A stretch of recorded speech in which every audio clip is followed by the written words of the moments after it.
प्यारे साथियों, स्वागत है आप सभी का F24 क्लासेस में। मेरा नाम है हितेश और देखिए आज मैं आपके लिए लेकर के आ गया हूं गणित का वायरल क्वेश्चन पेपर। प्यारे साथी, अगर आप 2026 में अपना पेपर देने वाले हो और अगर आपको ऐसा लगता है कि जो हमारा मैथ का क्वेश्चन पेपर होगा उसमें किस किस तरीके के क्वेश्चन हमारे एग्जाम में आएंगे और कौन कौन से ऐसे टॉपिक होते हैं जो हमको गणित में पढ़ने हैं, अगर आपने एक बार मैथ की तैयारी अच्छे से कर ली है तो ये क्लास आपके लिए बेहद खास होने वाली है। और अगर अभी तक आपने मैथ में कुछ भी नहीं पढ़ा है प्यारे साथी, तो ये क्लास और भी आपके लिए खास होने वाली है, क्योंकि इस क्लास के अंदर मैं आपको इस क्वेश्चन पेपर के कुछ ऐसे तरीके बताने वाला हूं, कुछ ऐसे टिप्स बताने वाला हूं जिसको देख करके अगर आपने क्लास को पूरा अंत तक देख लिया ना, मेरी गारंटी है कि इसमें जो भी क्वेश्चंस मैं आपको कराने वाला हूं डेफिनेटली आपके 2026 बोर्ड एग्जाम के लिए 100% इंपॉर्टेंट होने वाले हैं, है ना। तो सबसे पहले तो आप लोग इसका कोड नोट कर लीजिएगा। जितने भी प्यारे साथी क्लास को देख रहे हैं, अंत तक अगर आपने क्लास में बने रहे, अगर आप क्लास में अंत तक बने रहे, मैं गारंटी के साथ कह सकता हूं मैथ का कोई भी डाउट, यानी क्लास 10 मैथ में आपको कोई भी डाउट नहीं रहेगा। और अंत तक आप बने रहते हो ना, तो आपको एक तरीके से वो मिल जाएगा जिसकी कल्पना भी आपने नहीं की होगी, है ना। तो क्लास शानदार होने वाली है। सबसे पहले अगर मैं बात करता हूं तो देखिए हमारा जो क्वेश्चन पेपर होगा प्यारे साथी, वह हमारा 70 नंबर का आएगा, ठीक है। तो क्वेश्चन पेपर की अगर मैं बात करता हूं तो हमारा जो क्वेश्चन पेपर प्यारे साथी बोर्ड एग्जाम में आएगा वह 3 घंटे 15 मिनट के अंदर आपको समाप्त करना होगा, ठीक है। इसके लिए 3 घंटे 15 मिनट समय दिया जाएगा। और इंपॉर्टेंट चीज मैं आपको बता देता हूं, इस क्वेश्चन पेपर में प्यारे साथी टोटल 2 खंड आते हैं। सबसे पहले अगर मैं बात करता हूं खंड आ आता है, जिसमें हमारे जितने भी आपको क्वेश्चन देखने को मिलेंगे, खंड आ की अगर मैं बात करता हूं प्यारे साथी, तो ये सारे निर्देश आप लोग एक बार पढ़ लेना स्क्रीनशॉट लेकर के। हालांकि जो इंपॉर्टेंट चीजें हैं मैं आपको बता देने वाला हूं, जैसे कि खंड आ में हमारी जितने भी क्वेश्चंस आपको देखने को मिलेंगे प्यारे साथी, वह सारे के सारे हमारे बहुविकल्पीय प्रश्न होंगे, पहली इंपॉर्टेंट चीज। दूसरी इंपॉर्टेंट चीज प्यारे साथी कि जो खंड बा आएगा उसमें हमारे 50 अंक के वर्णनात्मक प्रश्न आपको देखने को मिलेंगे, है ना। तो ये चीज हमारे लिए इंपॉर्टेंट थी, है ना। तो चलिए सबसे पहले मैं आपको बताता हूं वह सारे इंपॉर्टेंट क्वेश्चंस जो कि बहुविकल्पीय क्वेश्चंस के रूप में आपके पेपर में आते हैं। हम लोग एवरी क्वेश्चंस को देखेंगे और वह सारे क्वेश्चंस को देखेंगे जो सीधा बोर्ड एग्जाम में आते हैं। कहां किस चैप्टर से आते हैं ये भी मैं आपको बताऊंगा। क्लास बहुत शानदार होने वाली है। इस तरीके की क्लास अभी तक आपने यूट्यूब पर कहीं नहीं देखी होगी, तो भाई लाइक कर देना। चैनल पर अगर आप पहली बार आए हो सब्सक्राइब कर लेना। चलिए सबसे पहले हम लोग देखेंगे खंड आ के जितने भी महत्वपूर्ण बहुविकल्पीय प्रश्न हैं सभी को देखेंगे और अच्छे से सॉल्व करेंगे। देखिए यदि मैं सबसे पहले बात करता हूं प्यारे साथी कि हमारे क्वेश्चन पेपर में सबसे पहले कौन से क्वेश्चंस आएंगे, तो प्यारे साथी सबसे पहले आपको बहुविकल्पीय क्वेश्चंस आपको आपके पेपर में देखने को मिलेंगे और ये टोटल 20 आते हैं, ठीक है। इस बात को आप समझ लेना, ये टोटल 20 पूछे जाते हैं और हर एक क्वेश्चंस आपको पेपर में एक एक नंबर के लिए आता है। और मैं आपको बता देता हूं कि अगर आपको बहुविकल्पीय प्रश्नों को सही समय पर समाप्त करना है प्यारे साथी, तो मेरी बातों को समझना। एवरी क्वेश्चंस को अगर आपने नोट कर लिया और घर में जाकर के आपने 2 से 3 बार इन क्वेश्चंस की प्रैक्टिस कर ली, तो लगभग आपको क्वेश्चंस यहीं से देखने को मिलने वाले हैं। सबसे पहले अगर मैं अपने पहले क्वेश्चंस की बात करता हूं, देखिए शानदार क्वेश्चन है और काफी बार बोर्ड में आया है, ठीक है। इस बात को आप समझना, ये काफी बार बोर्ड में आया है ना। तो चलिए सबसे पहला क्वेश्चन हमारा कह रहा है कि शांत दशमलव संख्या में व्यक्त हो सकने वाली परिमेय संख्या कौन सी है। देखो अगर मैं इस क्वेश्चन की बात करता हूं प्यारे साथी कि शांत दशमलव संख्या में व्यक्त हो सकने वाली परिमेय संख्या कौन सी है, सबसे पहले अगर मैं बात करता हूं हमारे पास कोई भी परिमेय संख्या होती है तो वह किस रूप की होती है। मेरे प्यारे साथी आप मेरी बातों को समझना, जब भी कभी कोई भी परिमेय संख्या होगी तो हमेशा वह a बटे b के रूप में होती है, ठीक है। परिमेय संख्या जो होती है प्यारे साथी, है ना, वो a बटे b के रूप में होती है। जहां अगर मैं बात करता हूं b हमारा हर होता है, तो हर को हम लोगों को 2 की घात m, ठीक है। मेरी बातों को समझने का प्रयास करना कि जब भी कभी भी कोई परिमेय संख्या होती है तो वह a बटे b के रूप की होती है ना। और अगर मैं अपने b की बात करता हूं तो b जो हमारा हर है, अगर वह 2 की घात m इंटू 5 की घात n, मेरी बातों को आप समझने का प्रयास करना प्यारे साथी, ठीक है। 2 की घात m इंटू 5 की घात n रूप का है तो वह संख्या हमारी शांत दशमलव संख्या में व्यक्त हो सकने वाली होगी, वरना नहीं होगी। किसमें?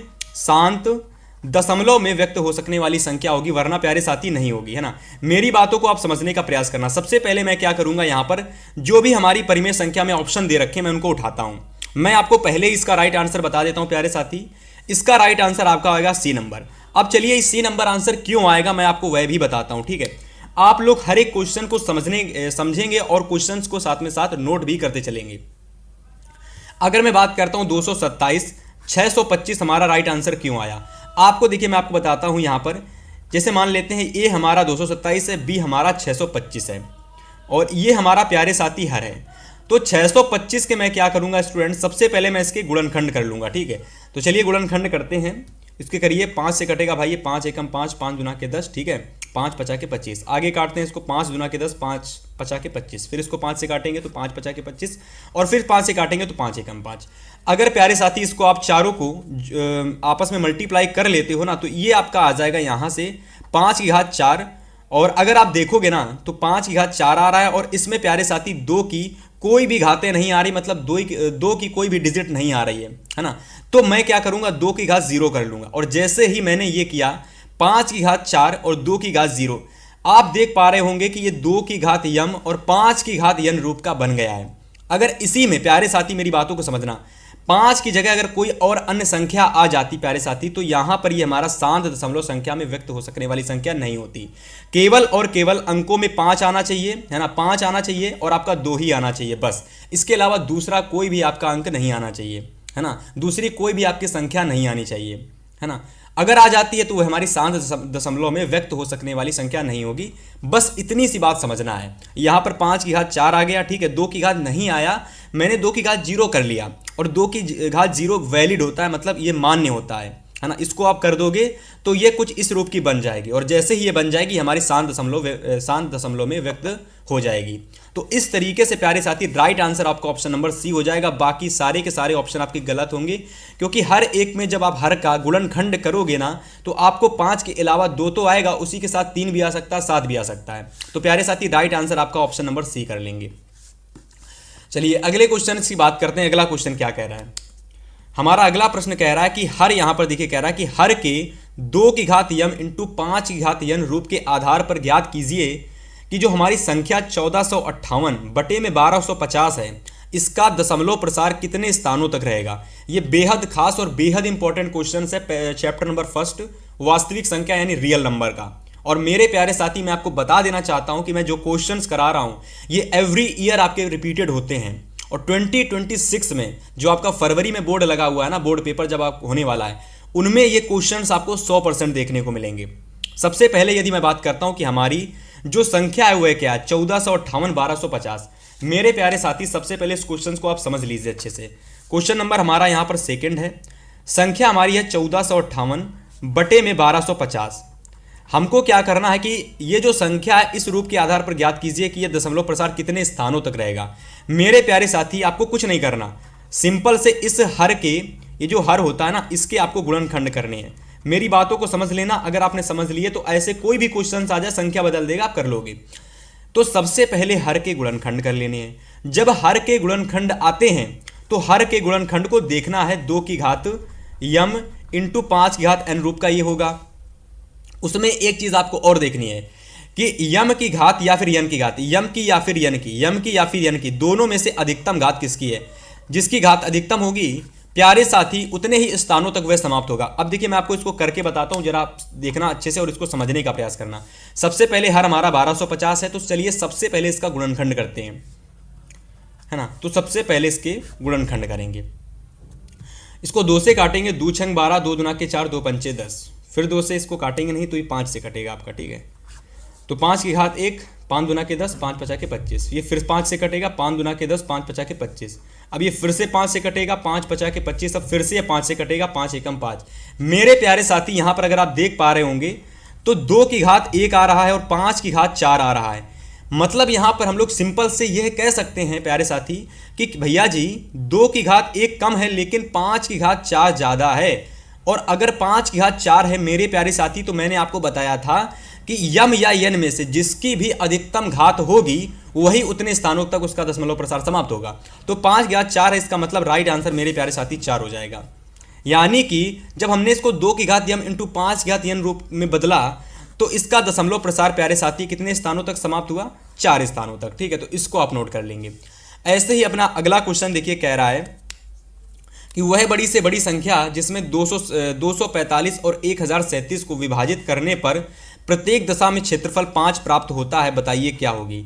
तो वह संख्या हमारी प्यारे साथी क्या होगी, तो वह संख्या हमारी 6 होगी। तो इसका ऑप्शन डायरेक्ट मैं आपको बताता हूं, वह संख्या हमारी 6 होगी। और करना क्या मैं आपको वह भी बता देता हूं। देखिए सिंपल है, कुछ भी नहीं करना। सबसे पहले अगर मैं 6 को उठाता हूं, यहां पर ऑप्शन में ही 6 को उठा लेता हूं, तो देखिए 6 को अगर मैं करता हूं, 6 को 245 से डिवाइड, तो प्यारे साथी देखिए 6 4 जा 24 आ गया, ठीक है, 6 4 जा 24 आ गया।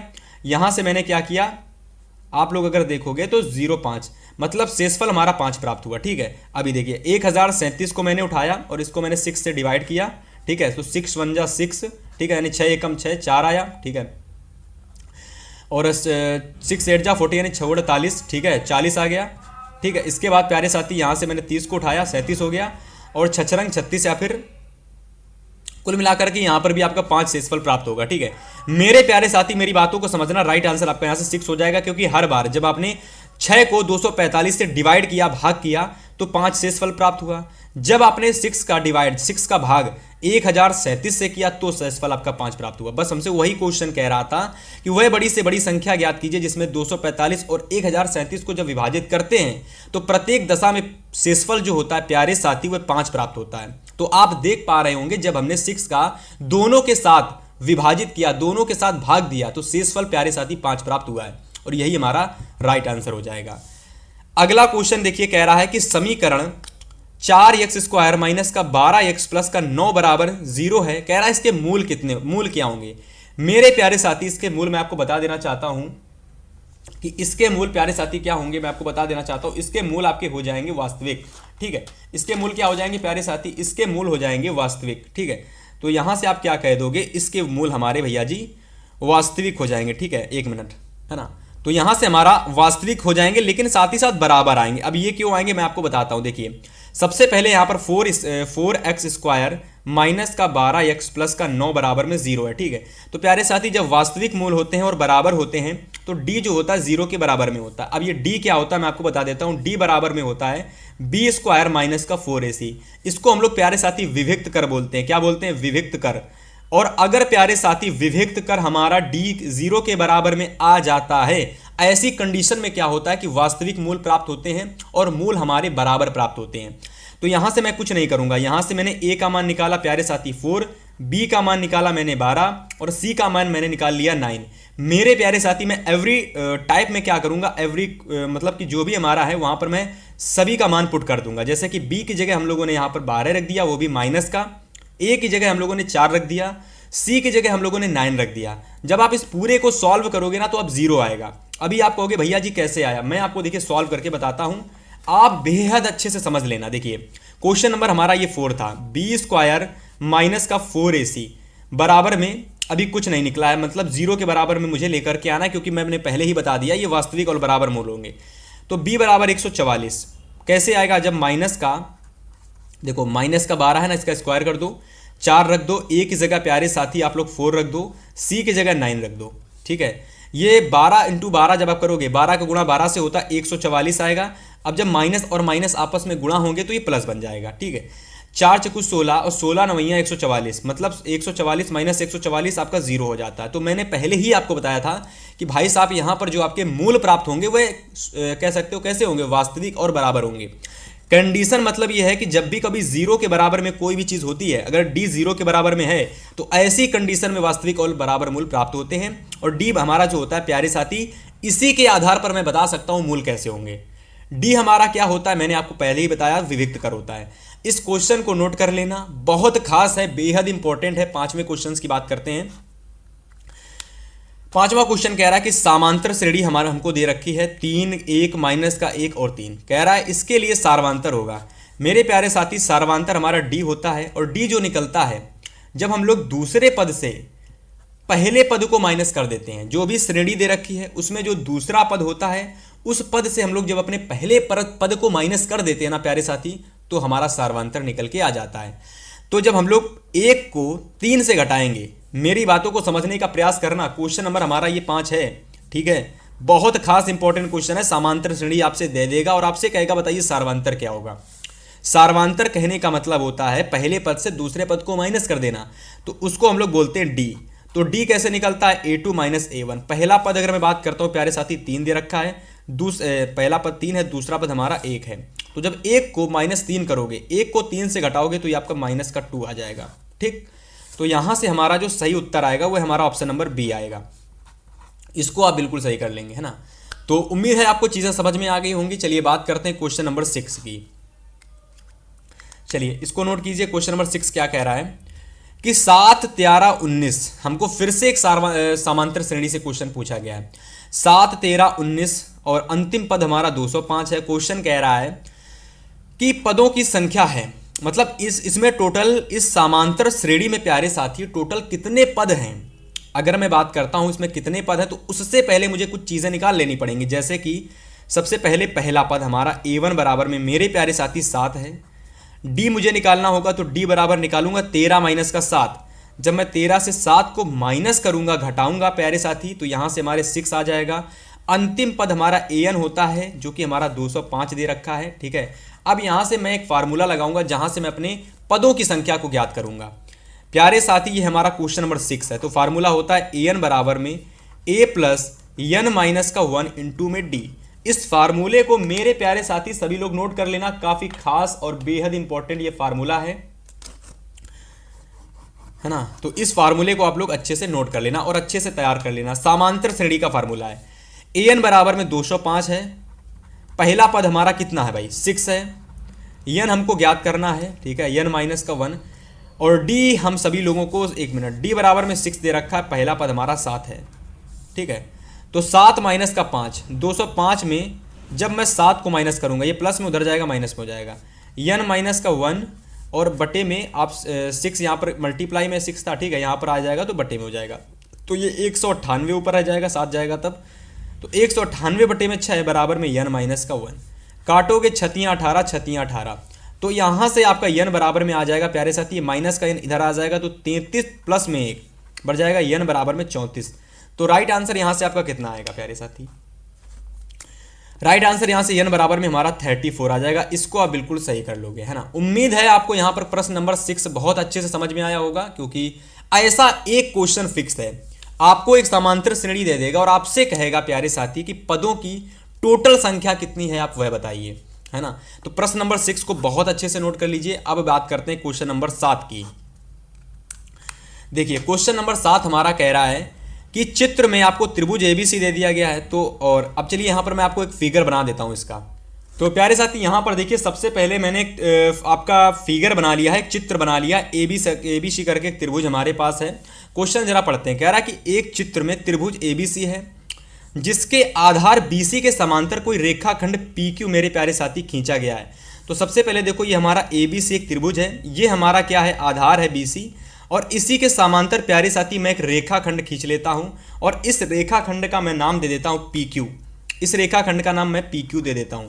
और प्यारे साथी क्वेश्चन कह रहा है PQ खींचा गया है, क्या कैसे खींचा गया है, समांतर खींचा गया है। मतलब यहां पर PQ और मेरे प्यारे साथी यहां पर आपका BC कैसे हैं, आपस में एक दूसरे के समांतर हैं। और आपको एक मैंने प्रमेय नहीं पढ़ाई है, अगर आपने पढ़ी होगी तो मैं आपको बता देता हूं। एक प्रमेय होती है प्यारे साथी, एक प्रमेय होती है।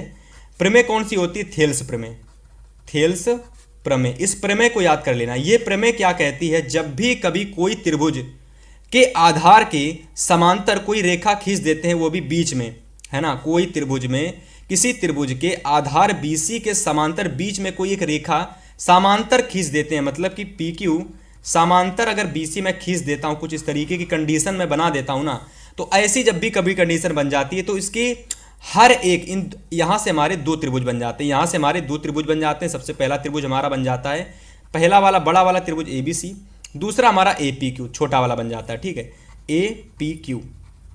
तो ऐसे में क्या होता है, ये दोनों ही त्रिभुजों की जो भी संगत भुजाएं होती हैं प्यारे साथी, वह आपस में समरूप हो जाती हैं। कौन सी संगत भुजाएं, मेरी बातों को समझना। सबसे पहले भैया बन जाएगा आपका, अगर मैं बात करता हूं तो AP बटे में AB, ठीक है, AQ बटे में AC। देखो AQ ये वाली भुजा और ये पूरी बड़ी वाली भुजा AC, ठीक है। और इसके बाद ये PQ और ये BC, ये PQ प्यारे साथी और बट्टे में BC। तो ये वाली कंडीशन हमारी समांतर, जब भी 2 त्रिभुज आपस में जिनकी 2 भुजाएं समांतर होती तो ये कंडीशन हमारी बन जाती है, थेल्स प्रमेय से होता है। तो यहाँ से मुझे प्यारे साथी क्या प्रूफ करना है, मेरी बातों को समझना।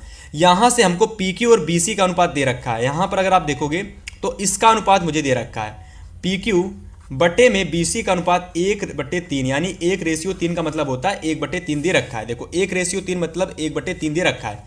तो यहां से अगर ये 1/3 PQ बराबर BC है तो मुझे पता है कि सारी भुजाएं आपस में समरूप हैं, मतलब समांतर हैं, तो हर एक भुजा का मान 1/3 ही होगा।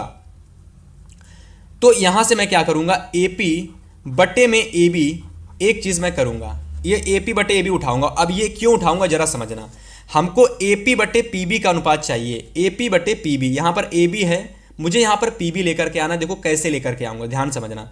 तो सबसे पहले तो इसका अनुपात, अगर इन दोनों का अनुपात 1/3 है तो भैया इसका अनुपात इन सभी का अनुपात 1/3 होगा। मेरी बात इतनी समझ में आई।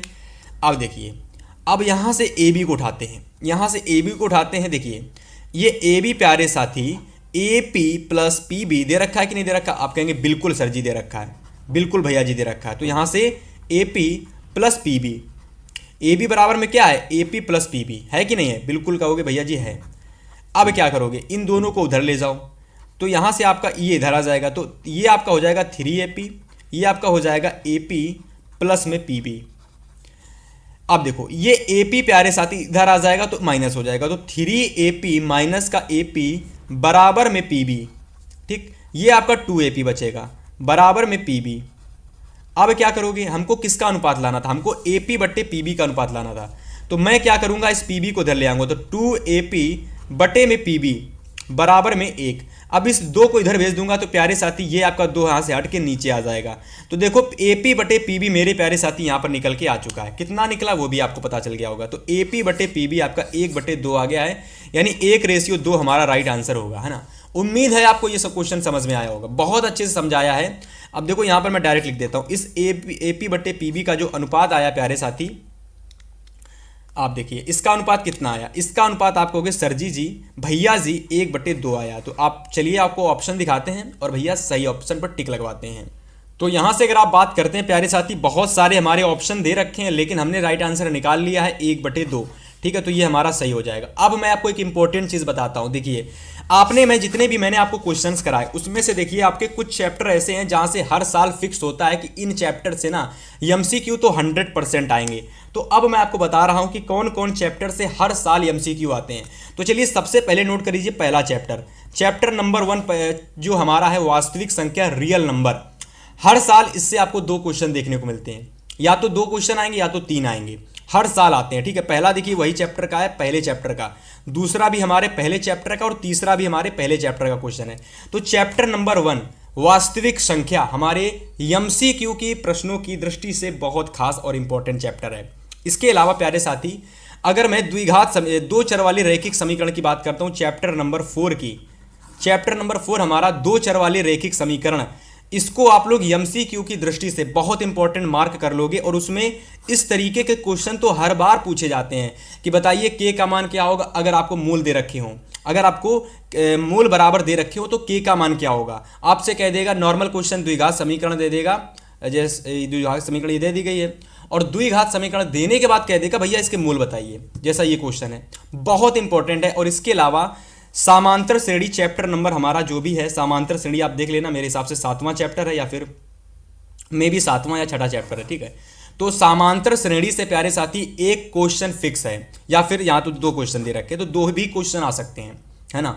इसके अलावा जो हमारा अगला चैप्टर है इंपॉर्टेंट MCQ की दृष्टि से, वह हमारा है चैप्टर नंबर त्रिभुज, ट्राइएंगल। देखिए ट्राइएंगल एक ऐसा चैप्टर है मेरे प्यारे साथी जहां पर 4 नंबर के क्वेश्चंस आते हैं और आपको 6 नंबर के भी क्वेश्चंस आ जाते हैं, और आपको 1 नंबर वाला MCQ भी आपसे पूछा जा सकता है।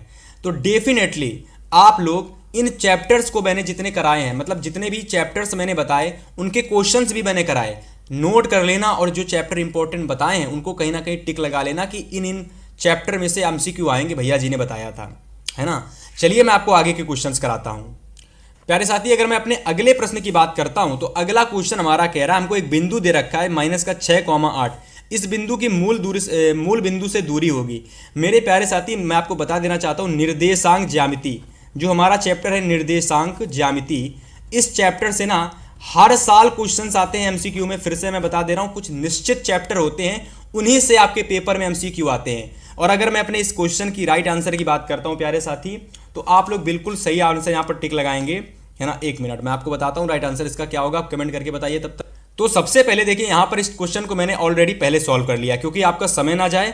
अब आपको स्क्रीनशॉट में दिलाता हूँ। देखिए सबसे पहले अगर मैं बात करता हूँ कि जो हमारे पास बिंदु है ये माइनस का 6,8, ठीक है, इसकी मूल बिंदु से दूरी क्या होगी। प्यारे साथी अगर मैं मूल बिंदु की बात करता हूँ तो वह हमारा होता है 0,0। ये हमारा मूल बिंदु होता है, और मूल बिंदु से हमारे एक दिए गए बिंदु की बीच की दूरी निकालने के लिए प्यारे साथी मैं एक फार्मूले का प्रयोग करता हूं, जो कि हमारा होता है मूल बिंदु से दूरी सूत्र, है ना। समझना, दूरी सूत्र से मैं क्या करता हूं, किन्हीं दो बिंदुओं के बीच की दूरी मैं निकाल सकता हूं। तो सबसे पहला हमारा बिंदु मूल बिंदु दे रखा था, जिसके निर्देशांक हमारे 0,0 होते हैं, और दूसरा हमारा बिंदु माइनस का 6,8 दे रखा था। दोनों बिंदुओं के बीच की दूरी के लिए फार्मूला दूरी सूत्र प्रयोग करेंगे, और इस तरीके से इसको हम सॉल्व करेंगे प्यारे साथी, तो हमारा राइट आंसर 10 प्राप्त होगा, ठीक है।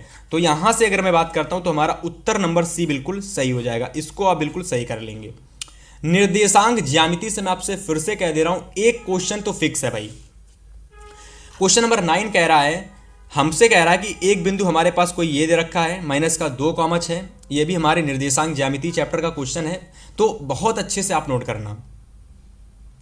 गारंटी दे रहा हूं भाई कि इससे बाहर अगर आपको क्वेश्चंस आते हैं तो डेफिनेटली आप हमसे कमेंट करना। तैयार कर लिए तो आप बोर्ड एग्जाम में यही सारे प्रश्न देखने को मिलेंगे। पहला बिंदु ये है, दूसरा बिंदु ये है। कह रहा है कि इन दोनों ही बिंदुओं को मिलाने वाले रेखाखंड के मध्य बिंदु के निर्देशांक होंगे। प्यारे साथी जैसे मान लेते हैं, यहां पर समझा ही देते हैं, चलिए मान लेते हैं हमारे पास पहला बिंदु ये है, दूसरा बिंदु ये है, इसके बीच में कोई एक बिंदु मान लेते हैं ये हमारा कोई मध्य बिंदु है। तो इस मध्य बिंदु के निर्देशांक प्यारे साथी आपको ज्ञात करने हैं। कैसे ज्ञात करो, देखो समझो। सबसे पहले मान लेते हैं कि ए बिंदु हमारा ये है, बी बिंदु हमारा ये है, मध्य में हमारा बिंदु ये है, और इसके निर्देशांक अगर मैं x, y मान लेता हूं, x, y, तो प्यारे साथी मैं आपको क्लियर कर देना चाहता हूं कि मध्य बिंदु के निर्देशांक यानी कि x को निकालने और y को निकालने के लिए एक फार्मूले का इस्तेमाल करते हैं, और वह फार्मूला हमारा होता है x बराबर में x1 प्लस x2 बटे में 2, और y के लिए प्रयोग करते हैं प्यारे साथी y1 प्लस y2 बटे में 2, है ना। सिंपल है, कुछ भी समझने वाली बात नहीं है, कुछ भी रटने वाली बात नहीं, सब कुछ समझने वाली बात है। हमारे पास पहला बिंदु है, दूसरा बिंदु है। पहले बिंदु के निर्देशांक आप सभी को पता है x1 y1 होते हैं, दूसरे बिंदु के निर्देशांक आपको पता है x2 y2 होते हैं। यहाँ से x1 उठाएंगे, यहाँ से x2 उठाएंगे, दोनों को जोड़ के बट्टे कर देंगे, यहाँ से y1 उठाएंगे, y के लिए y2 उठाएंगे, बट्टे में 2 कर देंगे, सारे मान पुट कर देंगे, देख सकते हो अच्छे से एकदम। राइट आंसर प्यारे साथी यहाँ पर आपको 8 प्राप्त हो जाएगा। सारे प्रश्न मैं पहले से ही सॉल्व करके लाया हूँ, ताकि यहाँ पर जब मैं सॉल्व करूँ तो समय आपका ना जाए। आप क्वेश्चन का स्क्रीनशॉट ले लेना, और बोर्ड परीक्षा में ना जब क्वेश्चन आए ना तब आप बताना कि भैया जी जो प्रश्न कराया आपने वही क्वेश्चन आए। चलिए यहां पर अगर मैं बात करता हूं, राइट आंसर इसका 8 मात्रक हो जाएगा। 1 मिनट, 8 मात्रक होगा, पर 8 तो कहीं दे ही नहीं रखा। 1 मिनट, 1 मिनट, ये हमारे गलत ऑप्शन है, ठीक है। यहां पर आप लोग देखिए ऑप्शन ही गलत दे रखे हैं, तो सबसे पहले तो ऑप्शन सही कर लो, ठीक है। ऑप्शन देखिए आपको बहुत सारे दे रखे होंगे पेपर में प्यारे साथी। चलिए मैं यहाँ पर माइनस का 2,8 ऑप्शन बना लेता हूँ, दूसरा मैं 6,4 बना लेता हूँ, तीसरा ऑप्शन 0,4 बना लेता हूँ, 7 बना लेता हूँ, और पहला ऑप्शन 1,3 दे रखा है, ठीक है। तो ये हमारे रियल ऑप्शन है, जिनमें से हमारा ऑप्शन नंबर बी प्यारे साथी बिल्कुल सही हो जाएगा, ठीक है। बी हमारा बिल्कुल सही हो जाएगा। अगर मैं दिखाता हूँ आप लोगों को तो देखोगे कि हमारा x बराबर यहाँ पर देखो माइनस का 2 निकला, और आपका जो y बराबर है ये देखो 8 निकला, तो माइनस का 2,8 हमारा बिल्कुल सही आंसर हो जाएगा, ठीक है। चलिए क्वेश्चन नंबर 10 की बात करते हैं। 10वां क्वेश्चन क्या कह रहा है। 10वां नंबर प्रश्न प्यारे साथी कह रहा है, किसी वृत्त के किसी व्यास के सिरों पर खींची गई स्पर्श रेखाएं होती हैं। तो प्यारे साथी यहाँ पर देखिए मैं आपको दिखाता हूँ। तो क्वेश्चन नंबर 11 से पहले, मतलब 10 से पहले मैं आपको 11 करवा रहा हूं, उसका रीजन मैं आपको समझाता हूं, उसका रीजन मैं आपको बता देता हूं। क्वेश्चन कह रहा है कि किसी वृत्त के किसी व्यास के सिरों पर खींची गई स्पर्श रेखाएं कैसी होती हैं। देखो सबसे पहले मैंने एक वृत्त ले लिया, ठीक है। वृत्त ये हमारा व्यास है, ठीक है। एक ये दूसरा वृत्त है, इस दूसरे वृत्त का ये व्यास है, ठीक है। हमारे पास 2 वृत्त हैं, और दोनों ही वृत्त में आपकी ये व्यास दे रखे हैं। व्यास की यह एक बिंदु है, एक ये बिंदु है, दोनों पर मैंने स्पर्श रेखाएं डाल दी, ठीक है। जब हमने पहली वाले पर स्पर्श रेखा डाली, पहले कुछ इस तरीके से स्पर्श रेखा डाली, तो जो इनके बीच में एंगल बना प्यारे साथी वह 90 डिग्री का बनेगा, ठीक है। इनके बीच में जो एंगल बनेगा वह 90 डिग्री का बनेगा, क्योंकि ये आपस में जाकर के कहीं ना कहीं मिलेंगे जाकर के, ठीक है। जब मैंने दूसरे तरीके से स्पर्श रेखा से मतलब इन व्यास पर, व्यास के दोनों बिंदुओं से, व्यास के एक ये बिंदु और एक ये बिंदु, तो व्यास के दोनों बिंदुओं से स्पर्श रेखा टच करा करके निकाली, तो हमको ये दोनों आपस में समांतर रेखाएं प्राप्त हुई। तो हमारी दो कंडीशन निकलती है जब भी कभी कह सकते हो कि वृत्त के व्यास पर स्पर्श रेखाएं, दो स्पर्श रेखाएं डाली जाती है, तो हमारी दो कंडीशन निकलती है। पहली कंडीशन कि भैया ये लंबवत होती हैं, मतलब ये जो स्पर्श रेखाएं होती हैं व्यास के लंबवत होती हैं, और यह स्पर्श रेखाएं व्यास के समांतर होती हैं, यानी ये आपस में समांतर होती हैं। तो चलिए यहां से आपका ऑप्शन नंबर कौन सा सही होगा, लंबवत और समांतर दोनों, मतलब यहां से आपका ऑप्शन नंबर सी बिल्कुल ए व बी हमारा सही हो जाएगा। इसको आप बिल्कुल सही कर लेंगे, है ना। चलिए प्रश्न नंबर 12 है, क्या कह रहा है, चलिए इसको देखिए। तो 12 नंबर क्वेश्चन प्यारे साथी क्या कह रहा है, कह रहा है कि दो वृत्त के व्यास का अनुपात 4:9 दे रखा है, वृत्त की परिधि का अनुपात ज्ञात कीजिए। इससे पहले आप लोग क्वेश्चन नंबर 10 को कीजिए। तो प्रश्न नंबर 10 हमारा same to same question number भैया 11 पे आधारित है। प्रश्न क्या कह रहा है जरा समझिए, कह रहा है कि चित्र में यदि ओ केंद्र के वृत्त की PQ और PR दो स्पर्श रेखाएं हैं, और भैया कोण आप लोगों को QPR दे रखा है 46 डिग्री, तो कोण आपको QOR ज्ञात करना है, इसका मान ज्ञात करना है। मेरे प्यारे साथी मैं आपको बता देना चाहता हूं, यह क्वेश्चंस आपके प्रीवियस ईयर पेपर में कम से कम 2 से 3 सेट में पूछा गया था। चलिए इसको समझते हैं कैसे इसको सॉल्व करना है। देखिए सबसे पहले यहां पर मेरे प्यारे साथी आपको इस तरीके से डायग्राम समझना है। क्वेश्चन में था कि हमारे पास कोई एक वृत्त है O केंद्र वाला, तो ये O केंद्र वाला प्यारे साथी हमारे पास एक वृत्त है, और कह रहा था कि इस O केंद्र वाले वृत्त के PQ और PR दो स्पर्श रेखाएं खींची जाती हैं। सबसे पहले देखो ये हमारी एक PQ स्पर्श रेखा है और एक ये हमारी PR स्पर्श रेखा है ना। जो हमारी PQ स्पर्श रेखा खींची गई है ये भैया त्रिज्या QO पर खींची गई है PQ स्पर्श रेखा। दूसरी स्पर्श रेखा PR हमारी त्रिज्या RO पर खींची गई। ये दोनों त्रिज्याएं हैं, ठीक है, ये दोनों त्रिज्याएं हैं। और मेरे प्यारे साथी जब कभी भी कोई भी दो स्पर्श रेखाएं हम लोग क्या करते हैं, खींचते हैं त्रिज्या से, तो त्रिज्या और स्पर्श रेखा के बीच में, त्रिज्या इस वृत्त की त्रिज्या और स्पर्श रेखा के बीच में जो कोण बनता है वह 90 डिग्री बनता है। मतलब ये दोनों 90 डिग्री के होंगे, तो यह 90 डिग्री, यह 90 डिग्री। कोण P आप लोगों को पहले से ही 46 डिग्री दे रखा था। देखो QPR मतलब QPR पहले से ही 46 डिग्री दे रखा था क्वेश्चन में, और हमसे कह रहा था प्रश्न कि भैया हमको QOR का मान बताइएगा। तो भाई साहब यहां से मैं क्या करूंगा, अपने QOR को मान निकालने के लिए, है ना, मैं QOR का मान निकालने के लिए इस पूरे समचतुर्भुज को क्या करूंगा, सॉल्व करूंगा। अगर मैं अपने चतुर्भुज की बात करता हूं तो PQOR हमारा चतुर्भुज है।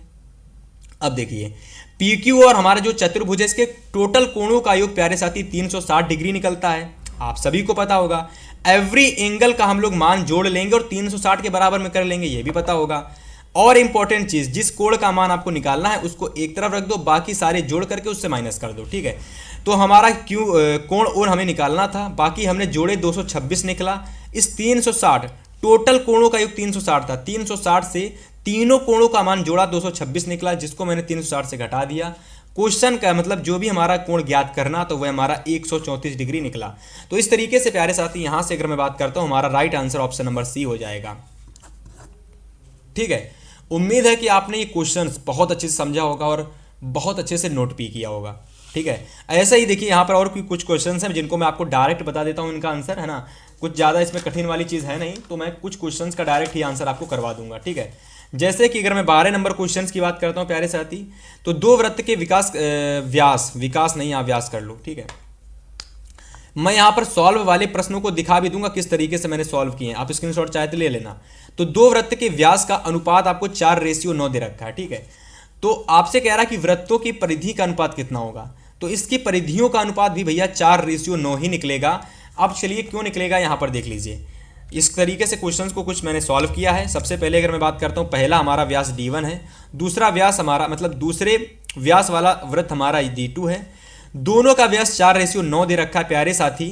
अगर मैं परिधियों की बात करता हूं तो व्यास हमारा मान लेते हैं d है, ठीक है। तो r हमारा क्या होगा, r हमारा प्यारे साथी होगा r बराबर d/2। r हमारा d/2 होगा कि नहीं होगा। तो r1 और r2 की जगह मैंने 4/2 9/2 रख दिया है, 4/2 9/2 रख दिया है। और बाकी तो आप सभी जानते हो कि परिधि क्या होती है, 2πr होती है। तो 2πr1 2πr2, 2π से 2π कैंसिल हो गया, 4/2 9/2 आ जाएगा, क्योंकि भाई साहब पता है सभी को कि हमारा व्यास था और व्यास को जब त्रिज्या में बदलेंगे तो 2/2 हो जाएगा। तो 4/2 9/2, 2 से 2 कैंसिल हो जाएगा, 4/9 हमारा एज इट इज आंसर आ जाएगा। मतलब जो हमारा व्यास था वही हमारी परिधि में निकल के आ जाएगी। तो हमारा उम्मीद है कि क्वेश्चन का राइट आंसर आपको समझ में आया होगा। 13 नंबर क्वेश्चन कह रहा है कि दो वृत्त की परिधि आपको 3:2 दे रखी है, तो भैया इनका अनुपात, इनके क्षेत्रफल का अनुपात ज्ञात कीजिए। मतलब दो वृत्तियों की परिधि आपको 3:2 दे रखी है, जिनका अनुपात दे रखा है, तो क्षेत्रफल का अनुपात क्या होगा। मेरे प्यारे साथी सेम टू सेम ऐसे ये भी क्वेश्चन है। इसका राइट आंसर देखिए 9:4 दे रखा है। आप सभी को D1 और D2, मतलब हमारे पास एक D1 व्यास का वृत्त है, एक D2 व्यास का वृत्त है।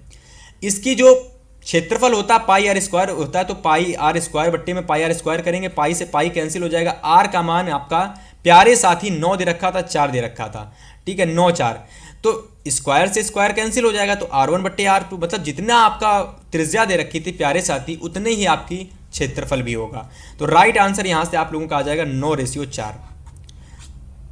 उम्मीद है आपको क्वेश्चन समझ में आया होगा, ठीक है।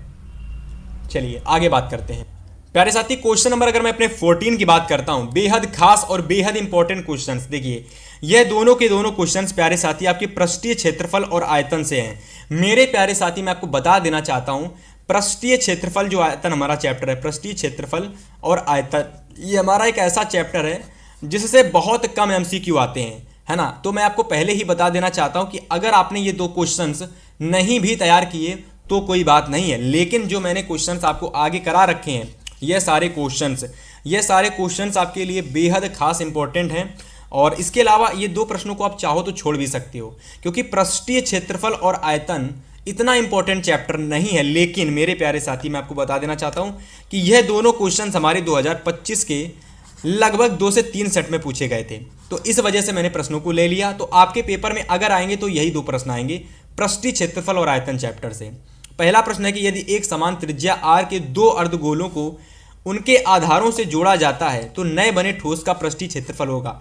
मतलब आपके पास 2 अर्धगोले हैं, एक ये अर्धगोला है और दूसरा आपके पास ये अर्धगोला है।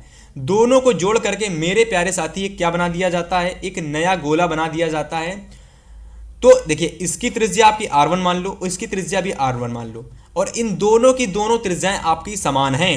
क्वेश्चन कह रहा था कि दोनों त्रिज्याएं, दोनों के दोनों गोलों की, अर्धगोलों की त्रिज्याएं कैसी हैं, R1 व R2 आपस में समान है। तो जब आपस में समान होंगी, जो हमारा नया गोला तैयार होगा बनके, उसका वक्र पृष्ठीय क्षेत्रफल क्या होगा प्यारे साथी, 4πr² हो जाएगा। क्यों होगा, क्योंकि पहले का 2πr² है ना, दूसरे का 2πr²। मान लो इसका R1² है या इसका R2² है, पर R1 R2 है तो बराबर, दोनों को जोड़ दोगे 4πr²। राइट आंसर आपका ये आ जाएगा। अगला प्रश्न नंबर 15 कह रहा है कि यदि एक गोले की त्रिज्या को 2 गुना कर दिया जाए, एक गोला है, मान लो एक गोला है, इसकी त्रिज्या R1 है, इसकी त्रिज्या को 2 गुना कर दिया जाए, 2r1 कर दिया जाए, तो उसके पृष्ठीय क्षेत्रफल में होने वाली प्रतिशत वृद्धि क्या होगी। अब इसके पृष्ठीय क्षेत्रफल यानी πr² में क्या होगी वृद्धि, मेरे प्यारे साथी इसका सही आंसर बताइए। इसका सही आंसर हो जाएगा 300%। सी नंबर हमारा बिल्कुल सही हो जाएगा ऑप्शन, ठीक है, 300% वृद्धि हो जाएगी। चलिए अगले क्वेश्चंस की बात करते हैं। क्वेश्चन नंबर 16 कह रहा है प्यारे साथी कि निम्नलिखित आंकड़ों का बहुलक होगा। यहां पर मुझे देखिए एक हमको यहां पर आंकड़ा दे रखा है प्यारे साथी, 19 है, 38 है, 25 है, 36 है, 38 है, 25 है, 18 है, 38 है, 25 है, 19 है। मेरे प्यारे साथी मुझे एक आंकड़ा दे रखा है, कह रहा है कि इस आंकड़े का बहुलक ज्ञात कीजिए। जो भी संख्या किसी भी आंकड़े में सबसे ज्यादा बार आ रही होगी, मेरी बातों को दोबारा समझना, हमको कोई एक आंकड़ा दे दिया जाए और कह दे कि बताइए इसका बहुलक क्या होगा, तो मैं क्या करूंगा, सबसे पहले उस आंकड़े को देखूंगा और उस आंकड़े में जो भी संख्या सबसे ज्यादा बार रिपीट हो रही होगी, हमें सिंपल से पता चल जाएगा ये इस आंकड़े की ये संख्या जो है फाइनली बहुलक है। अगर मैं 19 को देखता हूं तो प्यारे साथी यहां से आप देखोगे 19 हमारा 2 बार आ रहा है। 38 को देखता हूं तो 38 1 बार आ रहा है, 2 बार आ रहा है, 3 बार आ रहा है। 25 को देखता हूँ, 25 से एक बार आ रहा है, 2 बार आ रहा है, 3 बार आ रहा है। 36 को देखता हूँ तो एक ही बार आ रहा है, 18 हमारा एक ही बार आ रहा है। तो हमारा 38 प्यारे साथी 2 बार आ रहा है और 19 हमारा 2 बार आ रहा है ना। हालांकि इसमें से एक संख्या मैं आपकी देख रहा हूँ कम दे रखी है, दोबारा से क्वेश्चन पेपर में देखता हूँ। हाँ, तो यहाँ से आप लोग एक बार और बढ़ा लीजिए, 38 को एक बार और कर लीजिए। 38 आपका एक और दे रखा है ना संख्या में। अरे सर जी ये बताइए, 38 एक और बार है ना बोलोग में? हाँ ठीक है, तो चलिए आपका क्वेश्चन में 38 एक और बार है, ठीक है। तो 38 एक और बार दे रखा है, तो इसका मतलब ये है कि 38 वाला हमारा बिल्कुल सही हो जाएगा, क्योंकि ये पूरा हमारा आंकड़ा है जिसमें हमारा 38 4 बार आ रहा है प्यारे साथी, और 25 हमारा केवल, अगर मैं बात करता हूं तो 3 बार ही आ रहा था। तो यहां से हमारा सही आंसर 38 हो जाएगा। 17 नंबर क्वेश्चन कह रहा है कि प्रथम 10 प्राकृतिक संख्याओं की माध्यिका होगी। मेरे प्यारे साथी, सबसे पहले प्राकृतिक संख्याओं की अगर मैं बात करता हूं तो 1 से लगाकर 10 तक आपकी सारी की सारी प्राकृतिक संख्याएं होती हैं। और अगर मैं माध्यिका निकालता हूं तो चलिए बात करते हैं कैसे निकालोगे। देखो, हाँ तो बात करते हैं कि भैया 10 प्राकृतिक संख्याओं की माध्यिका क्या होगी। देखिए, सबसे पहले 1 लिख लो, 2 लिख लो, 3 लिख लो, 4 लिख लो, 5 लिख लो, 6 लिख लो, 7 लिख लो, 8 लिख लो, ठीक है, 9 लिख लो, 10 लिख लो। ये सारी की सारी आपकी प्राकृतिक संख्याएं हैं। प्यारे साथी, मैं क्या करूंगा, माध्यिका निकाल रहा हूं तो सबसे पहले इन सभी को जोड़ लूंगा। जोड़ोगे तो 55 आ जाएगा, ठीक है। तो कुल संख्याओं का योग, क्या फार्मूला होता है, कुल संख्याओं का योग बटे में कुल संख्याएं। तो टोटल संख्या कितनी है, 10 है। काटोगे तो भैया 5.5 आ जाएगा, यानी हमारा सही आंसर यहां से प्यारे साथी आपका 55 आ जाएगा। मतलब कि आपकी माध्यिका का फार्मूला क्या होता है, कुल संख्याओं का योग बटे में कुल संख्याओं का योग बटे में कुल संख्या बराबर में माध्यिका फार्मूला होता है, ठीक है। तो राइट आंसर हमारा यहां से ये आ जाएगा, इसको नोट कर लीजिए। 18 नंबर प्रश्न कह रहा था कि निम्नलिखित बारंबारता बंटन के माध्यिका वर्ग होता है। इस क्वेश्चन को छोड़ दो, ये क्वेश्चन हमारा यहां पर गलत है, ठीक है, थोड़ा सा मिस्टेक है क्वेश्चन में, इसको छोड़ दीजिए, ठीक है। फिलहाल आगे बात करते हैं प्रश्न नंबर 19 की। कह रहा है कि पैसे नहीं होगा, यहाँ पर पासा कर लो, पैसे की जगह पासा कर लो भाई। माफ़ी चाहते हैं, कुछ प्रश्न आपके यहाँ पर मिसप्रिंट छपे हुए हैं, उनको मैं यहीं पर सही करा दे रहा हूँ, ठीक है। तो उनको सही कर लेना, आप लोग स्क्रीनशॉट ले लेना तब नोट करना। हाँ, तो पासा को एक बार फेंकने पर सम संख्या प्राप्त हो सकने वाली प्रायिकता होगी। देखो, सबसे पहले अगर मैं पासे को फेंकता हूँ तो कौन कौन सी संख्याएं आती हैं। आप सभी कहेंगे भैया जी 1 भी आ सकती है, 2 भी आ सकती है, 3 भी आ सकती है, 4 भी आ सकती है पासा को फेंकने पर, 5 भी आ सकती है और आपकी 6 आ सकती है। क्योंकि टोटल संख्याएं पासे में कितनी होती हैं, 6 तक की होती है ना। तो अगर मैं प्रायिकता की बात करता हूं प्यारे साथी, तो आपकी प्रायिकता होती संभावित परिणाम। संभावित परिणाम कितने हैं, एक ही है भाई। संभावित परिणाम तो हालांकि एक ही आएगा ना, या तो जब आप एक बार पासे को उछालोगे तो 3 आ सकता है, 2 आ सकता है, 4 आ सकता है, 5 आ सकता है, 6 आ सकता है। संभावित परिणाम आपका एक ही आएगा, बटे में कुल परिणाम, बटे में कुल परिणाम। तो कुल परिणाम कितने हैं प्यारे साथी, 6 हैं।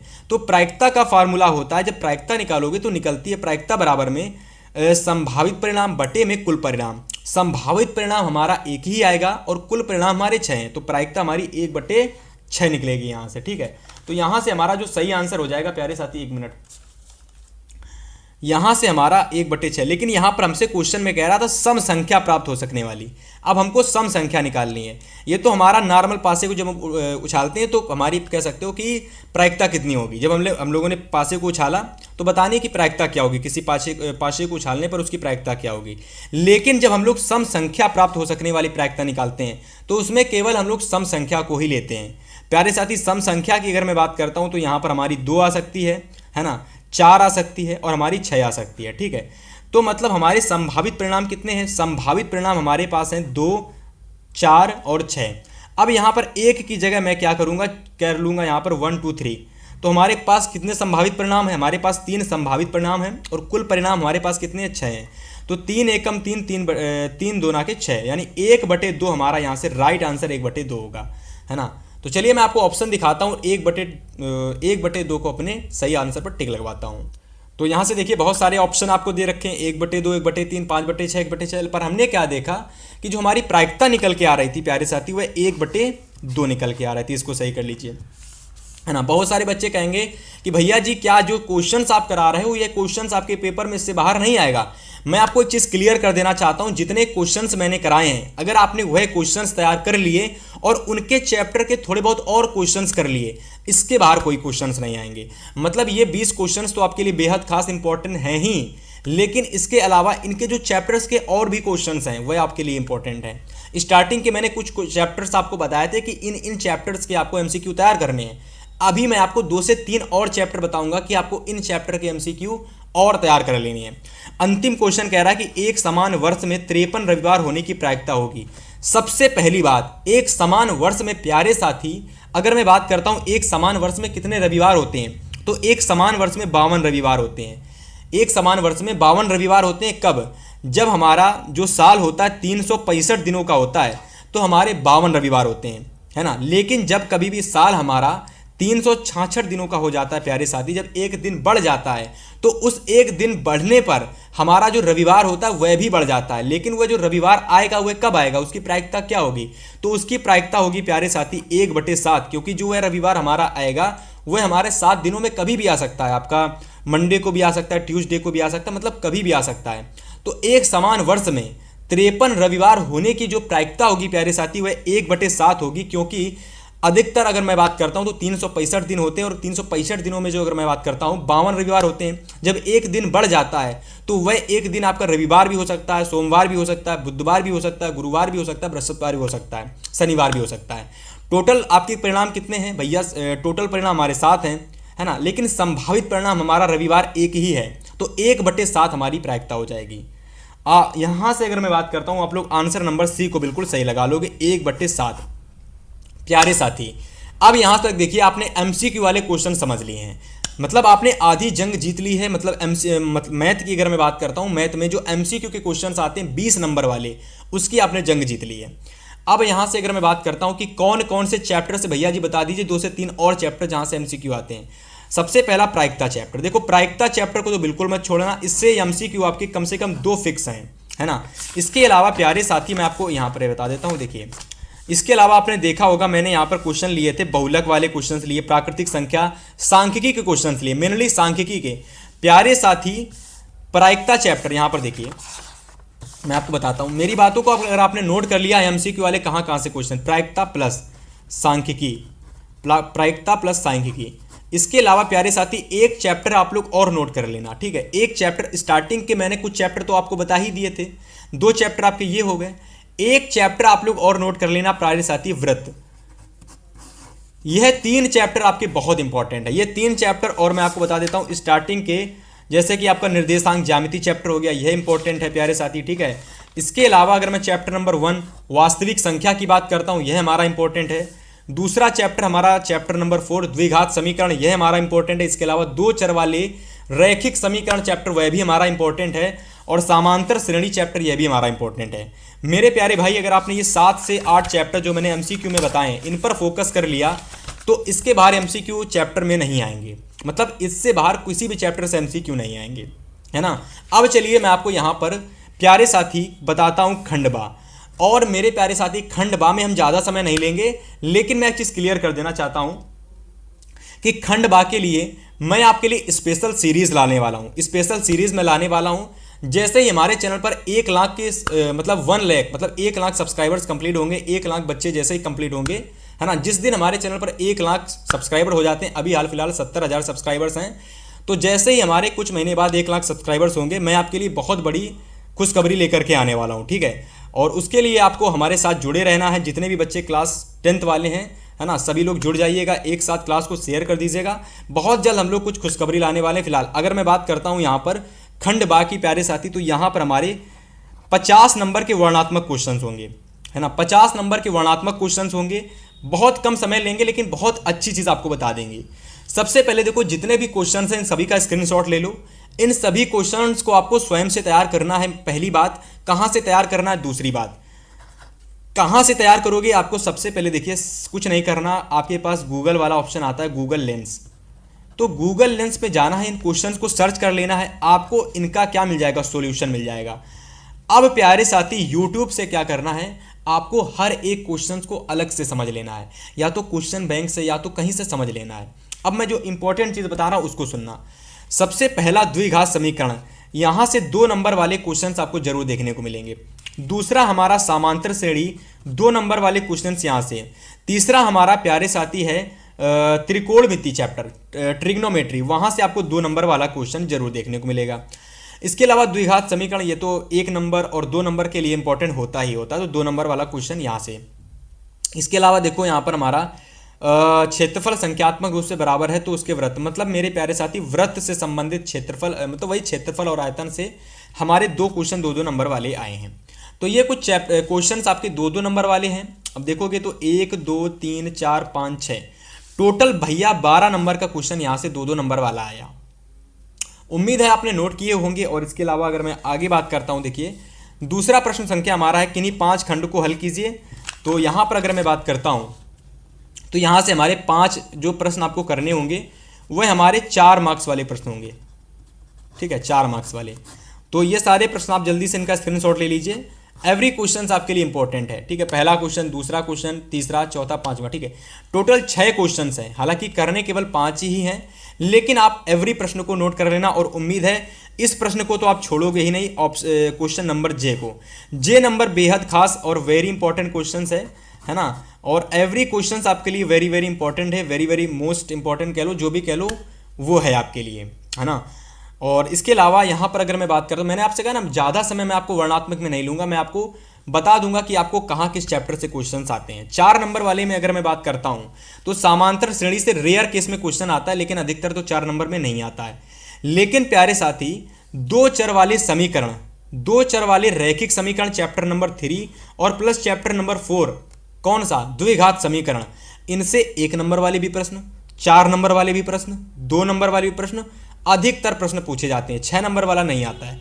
1 नंबर, 2 नंबर, 4 नंबर, ये 3 तरीके के क्वेश्चन 2 चर वाले से और द्विघात समीकरण से आते हैं, यानी चैप्टर नंबर 3 और चैप्टर नंबर 4 से आते हैं।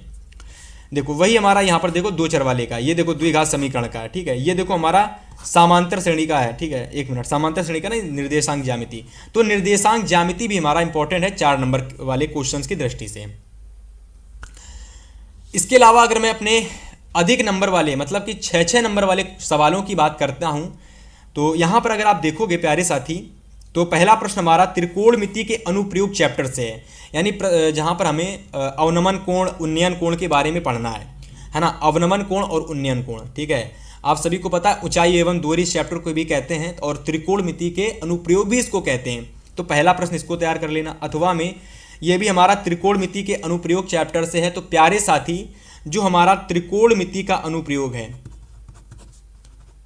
कि अनुप्रयोग, यह मेरे प्यारे साथी चैप्टर आपका 6-6 नंबर वाले क्वेश्चंस की दृष्टि से बेहद खास और वेरी इंपॉर्टेंट चैप्टर है, ठीक है। तो इसको आप लोग एक बार अच्छे से पढ़ लीजिएगा। 6 नंबर का क्वेश्चन यहां से हर साल फिक्स होता है, ठीक है। चलिए आगे अगर मैं बात करता हूं प्यारे साथी, तो हमारे अब ज्यादा प्रश्न नहीं रह गए हैं, क्लास हमारी समाप्त तो होने ही वाली है, ठीक है। फिलहाल अगर मैं बात करता हूं तो यहां पर ये हमारा पूरा प्रश्न समाप्त होता है। अगला प्रश्न स्टार्ट होता है ये, यहां पर देखो हमारे दोनों के दोनों क्वेश्चंस हमारे पृष्ठीय क्षेत्रफल आयतन से हैं। पृष्ठीय क्षेत्रफल आयतन, मेरे प्यारे साथी मैं आपको बता देना चाहता हूं, जिस तरीके से त्रिकोणमिति चैप्टर इंपॉर्टेंट है 6 नंबर वाले क्वेश्चंस के लिए, वैसे ही प्यारे साथी पृष्ठीय क्षेत्रफल आयतन जाना जाता है अधिक नंबर वाले क्वेश्चंस के लिए, अधिक नंबर में पूछे जाने वाले प्रश्नों के रूप में। तो आपका पृष्ठीय क्षेत्रफल और आयतन 6 नंबर वाले क्वेश्चन तो फिक्स होते हैं हर साल। तो ये दोनों प्रश्न अच्छे से नोट कर लेना, ये काफी बार बोर्ड में आए हुए क्वेश्चन है। इसके अलावा हमारा एक और चैप्टर है, मैं आपको बता देना चाहता हूं, जो कि हमारा है सांख्यिकी चैप्टर। सांख्यिकी मेरे प्यारे साथी, हालांकि सांख्यिकी का ये प्रश्न आपका दे रखा है, इसको आप अच्छे से नोट कर लेना, तैयार कर लेना। और ये देखो ऋतु धारा वाला क्वेश्चन है। ऋतु धारा वाला मतलब धारा अनुकूल, धारा प्रतिकूल, है ना, प्रतिकूल अनुकूल। एक चीज मैं आपको क्लियर कर देता हूं, यहाँ मेरी बातों को समझना, प्रतिकूल और अनुकूल। देखो ये एक ऐसा 2 चर वाले और द्विघात समीकरण का मिक्सर क्वेश्चन है, मिक्सर मतलब दोनों से मिक्स क्वेश्चन है।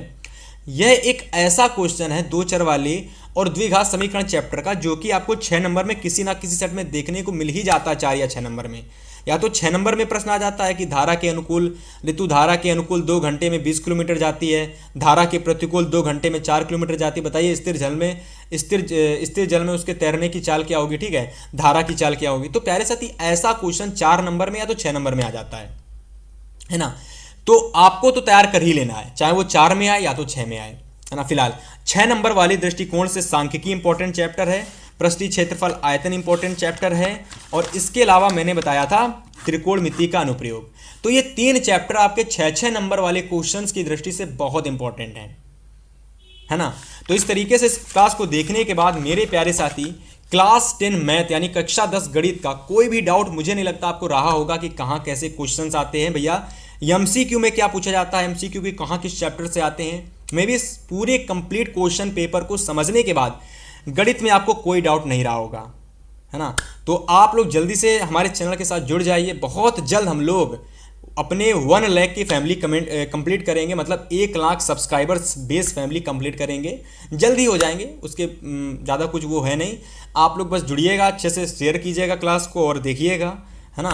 तो एक दिन वह भी पूरे हो जाएंगे। मिलेंगे आप आपसे नेक्स्ट वीडियो में एक इंपॉर्टेंट वीडियो के साथ। आप जो भी वीडियो देखना चाहते हो, जो भी क्लास आप लोग प्रोवाइड कराना मतलब चाहते हो कि वह प्रोवाइड की जाए, उसके लिए आप कमेंट कर सकते हो। मिलेंगे नेक्स्ट वीडियो में, तब तक के लिए गुड बाय, गुड लक।